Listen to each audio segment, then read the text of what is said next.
It's inner power time. It's our time to shine.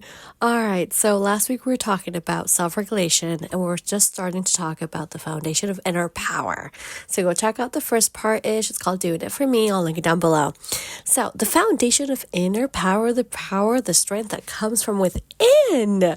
All right. So as we already know, inner power is the ability to remain centered and confident and authentic regardless of external circumstances. Once again, it's about deeply trusting yourself and standing firm in your truth without seeking validation or control over others. My goodness gracious. Basically, it's the shift from fixing to embodying. Because, of course, many of us have been conditioned to believe that our value lies in fixing others. How many freaking times a week in my speeches, my talks, my conferences, my daily life with my friends do I say this out loud? That I have thought that my value lies in fixing others, that my value has lied before in the past, thankfully past, in being there for a person who is a one-sided relationship. So through therapy and friendships and years of healing and shadow work and just really wanting to have the best version for myself, I know for a fact that the real transformation happens when we try to stop we stop trying to control external factors, much like right now. I leave my mistakes in. You already know this by now. And because I'm choosing to focus on deeply knowing and healing and regulating myself, I'm choosing me in all variations of me. Because the point of the story isn't to be perfect. The point of the story is to be aligned with the energy that you want to give and bring to the table. In other words, when we feel grounded, not only do we radiate stability, which is like really freaking cool because that just means that the right people will naturally align with us. And that also means that instead of chasing and fixing and proving, we attract, we inspire, we elevate.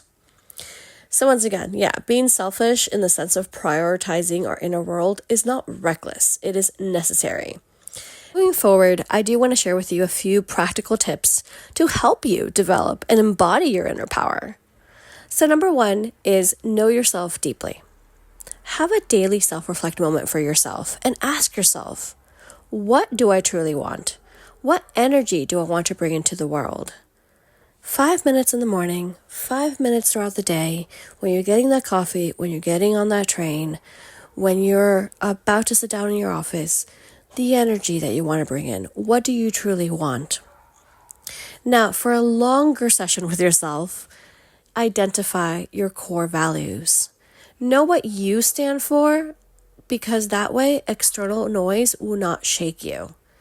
And this is something that I'm definitely making an effort with myself and for myself lately to make sure that I understand what I stand for.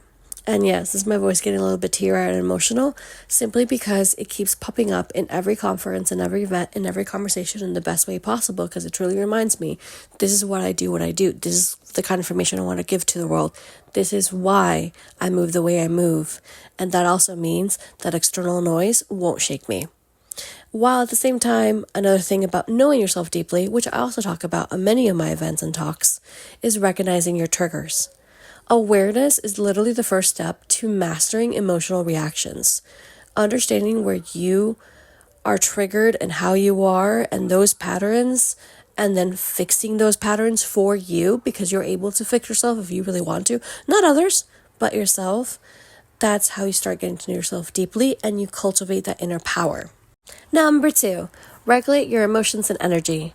Pause before reacting, because literally not everything deserves an immediate response, especially nowadays that we're like on social media or on our phones 24/7 and anybody can message us at any time. We think, oh, message, let me respond right away. No, take a step back. What are you doing in that moment? Does the phone really need your attention? Does this person really need your attention right now? If it's an urgent, we gets it. But usually it's not, to some extent. Your time, your needs, your space. So pause before reacting, for good and for bad, for everything in between. Pause before reacting. Use breath work. Oh my goodness. I need to use breath work a lot more as a personal thing, to be honest. But yeah, using breath work to shift your state works so much. Move your body. Love it, love it, love it. Winner, winner, winner. Move your body. Shake off those stuck emotions through exercise, dancing, stretching, whatever it is that you please. No matter if you're at the office, if you're on the metro, if you're walking along the streets, you gotta move your body. Hula hoop, a fake hula hoop, like an imaginary hula hoop. Just shake it off, put your favorite music, and start dancing and shake that energy off.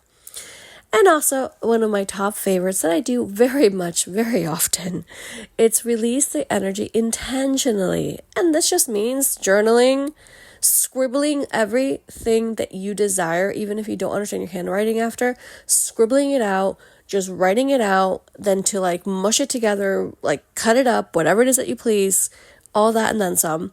Screaming into a pillow definitely freaking works, believe me. And or, of course, use creative expressions to process those emotions. You know what I mean? You know what I'm saying? There's so many different examples I can say with this one. I love it. Number 3, set and hold boundaries. Your power leaks when you overextend yourself. You got to learn to say no without guilt. It is so extremely important to understand where your boundaries lie and hold that power for you. Because yes, we're social butterflies. Even if we're shy, we love saying yes to things and yes to people that we love. But we also have to say yes to the person that we love the most, and that should be ourselves. So learn to say no without guilt. Stop absorbing others' emotions. Ask yourself, is this mine to carry? When someone comes in with their mood out of the blue and has nothing to do with you, don't absorb that. Let that go, let that be, and that's theirs to carry. If you have to be with people that drain you, even if it's momentarily, let it be just that, momentarily. The least amount, the better. Because really, the most important thing about protecting your energy is go where it feels right, where you feel your most authentic self, where you can shine like no other. This series is the gift that keeps on coming because there's so much more that I want to say about this topic. So tune in next week for plenty more. Hug tighter, love stronger, always believe. Drop those comments down below. Bye!